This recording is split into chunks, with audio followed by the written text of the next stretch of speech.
You're watching BBC Two. On the third and final night of Science, Night School TV selects 6 programmes from the popular Science Topics series, which looks at physics, chemistry and biology in everyday life.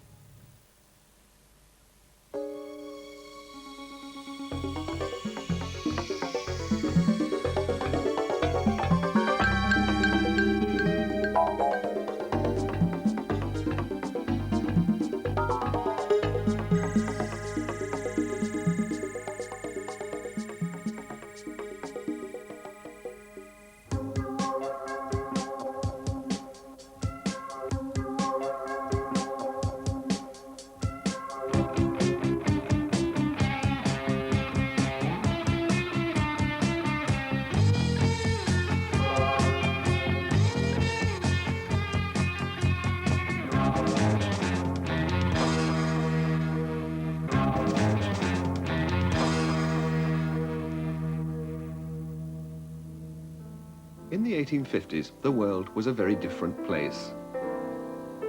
No cinema, no television, just a magic lantern show. No planes or cars, just the railway. Most children didn't go to school. They went straight to work. In factories or down the mines. The big increase in industrial activity encouraged an interest in science. One of the greatest scientists was Charles Darwin, who in 1859 published a book that shook the world. It was called The Origin of Species and was sold out on the very first day of publication. In it, Darwin put forward the idea he called natural selection. Darwin had based his book on a round-the-world trip in HMS Beagle. Over the 5 years of the voyage, he kept a detailed journal. In it, he recorded the many different kinds of animals and plants that no Europeans had seen before. Darwin looked at the different kinds of plants and animals and wondered. He wondered why there were so many different kinds. But you don't have to go to the ends of the earth. Once you know where to look, the evidence for Darwin's ideas is all around. For instance, let's look at the differences in the way animals move. Underground, moles bulldoze their way through the soil. So they're very muscular, powerfully built. Above ground, insects and other small creatures delicately pick their way around.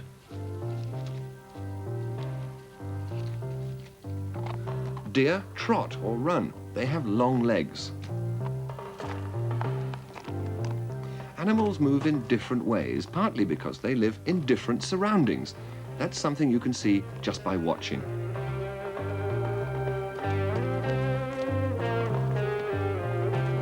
In the air, birds swoop and soar. And underwater, fish glide. All living things do seem to fit in with their surroundings. As so many animals fit in so well, it's hard to believe it's just coincidence. Scientists have produced an explanation. To get to grips with their ideas, we have to go back to when the Earth was a very different place. Scientists think life started in these bubbling rock pools. Some evidence for this has come from recent research at the University of Maryland, as Dr. Cyril Ponamperuma explains. In our laboratory, we're trying to recreate the conditions which occurred on the Earth about 4 billion years ago. We know that the Earth is 4.5 billion years old.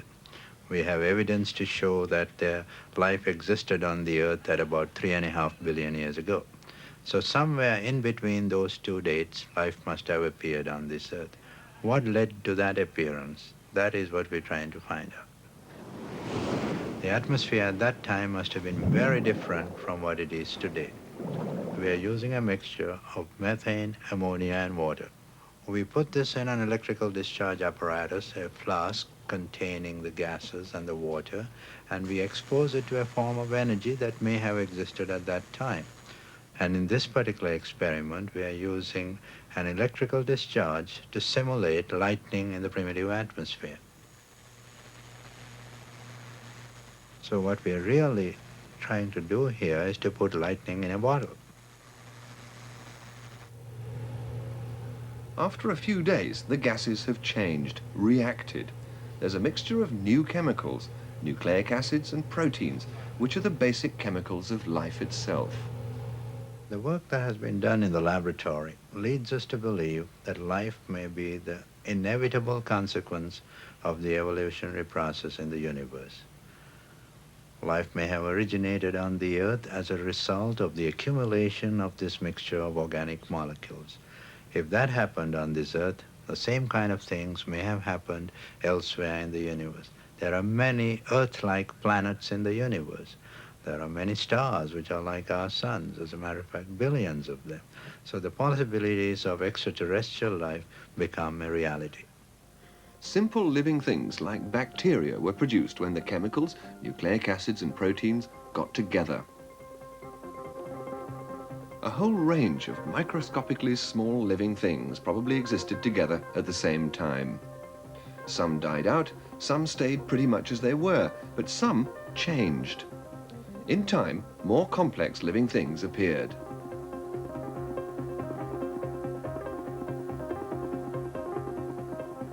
There must have been lots of changes leading to different animals, like, say, this fossil trilobite. The fossil evidence suggests that living things developed over an enormous period of time. It was 3,000 million years before the first fish appeared. The more complex the animals, the later they appear. It took another 350 million years before the first mammal appeared. This idea is called evolution. What Darwin did was to show how evolution could have occurred, a reason why animals are the way they are. He called it natural selection. The problem is that natural selection isn't always obvious. You have to study animals in detail. The evidence is often a byproduct of other research, as Dr. Andy Tittensaw explains. Well, rabbits do damage to both farmers and foresters' crops. This sort of damage is at quite a high level. In fact, the rabbit is #1 mammal pest in Britain.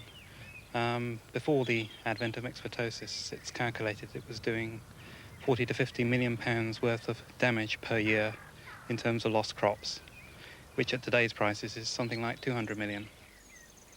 The rabbits have come through mixoptosis and numbers are coming up again, and it's estimated that it's doing again about 10 million pounds worth of damage plus each year. Rabbits can do extensive damage by eating the leaves of grass and other crops, and that means less for the farmer's animals. The problem is that although the rabbits are only small, there are lots of them, so they can devastate vast areas, which doesn't please the farmer. So first of all, know your enemy. Rabbits are most active in the twilight period and then again at night, where we need special techniques of image intensifiers for use at night, and we use radio tracking as well. And then we're wanting to trap and mark the rabbits. We catch them by a number of methods, but we mainly use cage traps baited with carrot. And when we catch the rabbit, we take them out and examine them. 1675? 1675. We weigh them. We put a tag in their ear, and that's an individual number for every rabbit, so that from then on, if we should catch it or find it dead, we can see which individual is concerned. And we find out where it was seen last time and how long it's lived. In those sort of terms, the population's pretty young, in that there's a very big turnover in the population, and most of the rabbits that you see around are less than a year old. Studies like this show that the idea of natural selection is basically quite simple. Animals that fit in best with their surroundings have the best chance of survival. Even rabbits have a continual fight to survive. Well, of course, it's fairly low on the food chain, and it's a herbivore, and it succumbs to a lot of predators, diseases and parasites, and particularly mixoptosis, of course. The main predators here are fox, stoat, and cats. That's domestic and feral cats. So they're one of the main factors. But are causing this pressure on rabbits, a selective pressure, so that only in fact the fittest of them are going to survive to breed the following season.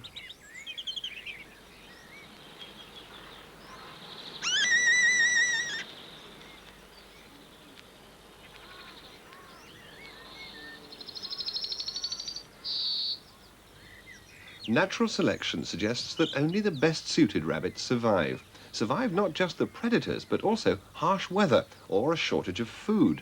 Rabbits in fact overproduce. They have quite a long breeding season, about 6 months of the year, and they produce several litters, each of 5 or 6 rabbits on average per litter, so that a particular female will produce something like 20-25 young in a season.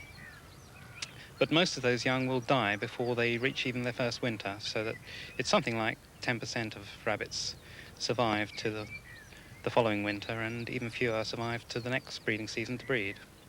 The better suited live and the less suited die. In that way, Darwin's theory of natural selection suggests that species do slowly change. The fitter can compete better. They survive longer, they produce more offspring. Darwin spent 20 years, mostly here at Down House in Kent, working on and improving his theory. One of the things he looked at was artificial selection, breeding.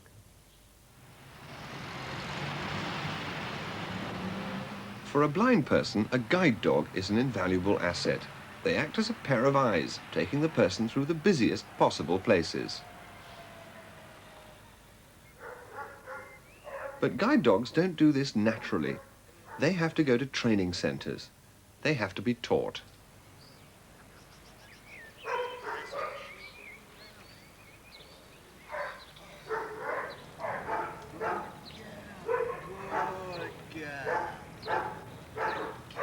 We need to breed guide dogs that are easy to train to do a special job.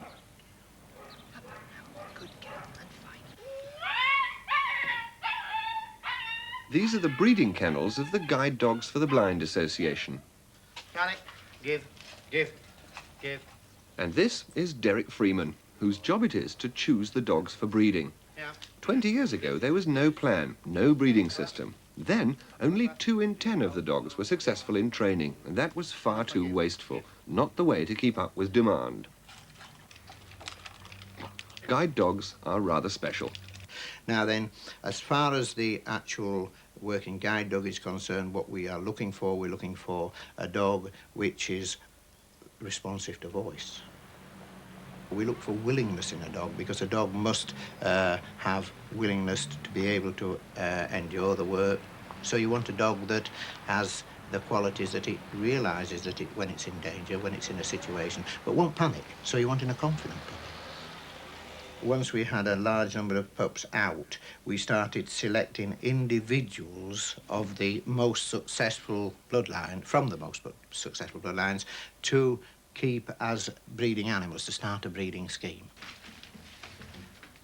These dogs come from the very best families. Families selected by Derek because they had the characteristics he wants. And they pass on these characteristics to their offspring. Of the specially bred and selected offspring, over 9 in 10 are successful in training.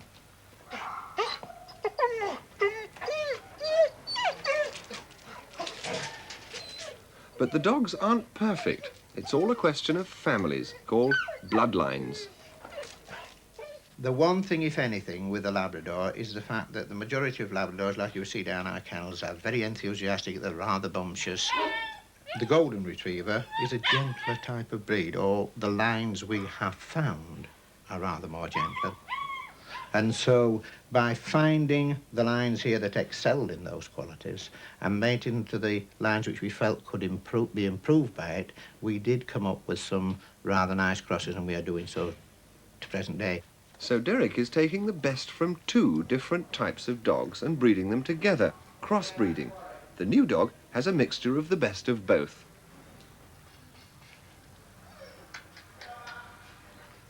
So crossbreeding can change animals dramatically in just a few years. So Darwin reasoned that natural selection, accidental breeding, could have had the same effect over hundreds of millions of years. What about There are one or two examples of natural selection taking place before our eyes. Around 1850, most peppered moths looked like this. Against the lichen-covered bark of a tree, they're almost invisible, a good defense. But then along came factories and many tree trunks became black with soot. The camouflage didn't work anymore. But every now and then the odd black peppered moth appeared. Before 1850, its chances of survival were very low. But with factories and black tree trunks, the light version was seen and eaten, and so, after just a few years, almost all the moths were black. Another good example of natural selection in action has been happening since 1953. Rabbit populations have been attacked by myxomatosis. Well, myxomatosis is a virus disease that was found naturally in the rabbits of South America, and within 2 years it had gone throughout the country, both England and Wales and Scotland, and had during that period reduced the population to 1% of its former level. But some rabbits were resistant, and so the population changed. What happened was that around the mid-70s we started finding rabbits which showed some genetic capacity to survive the disease, even though they hadn't in fact come across it before. And if you like, yes, they have evolved during that period, and it's a very good example of a disease and its host interacting and changing as time goes on. And no doubt the change will continue to happen. We don't know how fast, but the change has happened in quite a short period so far. The non-resistant rabbits died, leaving only the resistant rabbits to breed. That's natural selection in action. Of course, no theory is perfect. Darwin himself always realized there was more to be done. New research into fossils has produced some interesting new ideas. The fossil collections in museums, like the Oxford University Museum, are being re-examined by scientists like Dr. Tom Kemp. Well, the traditional theory that evolution occurs by gradual selection would suggest that change in organisms is very slow and very gradual. And certainly, in many cases, we do find this is the case with the fossil record. Here is an example of an organism called a heart urchin. It's related to the sea urchin one finds at the seaside today. These three specimens span a period of about 2 million years or so. And over this period of time, we can see that evolution has occurred, because this one is rather flat, this one is somewhat taller, and this one is taller still. Unfortunately, in the great majority of cases, I suppose, one doesn't see this gradual change in fossils. What one sees is that a fossil species exists for quite a long time and then suddenly goes extinct. And this is a specimen of a species which, again, lasted without change for a long time. But at one particular moment in its history, all of a sudden, we found this animal appeared. Now, this animal is almost identical to this one, with one obvious exception. It is very, very much smaller. Now, there's very little doubt that the small one arose by evolution from the big one. The problem is there are no intermediate forms known at all. Well, there are two ways of explaining this, I think. Some people say that we simply haven't found enough fossils. The intermediate forms existed, but haven't been found. The alternative explanation, which interests a lot of other people, is that this sudden change, this sudden origin of a new species, reflects what actually happened. The argument is not about whether evolution took place at all. The argument is about the fine details of exactly how it takes place. It is about the speed with which evolution occurs. It is about the particular paths that evolution takes.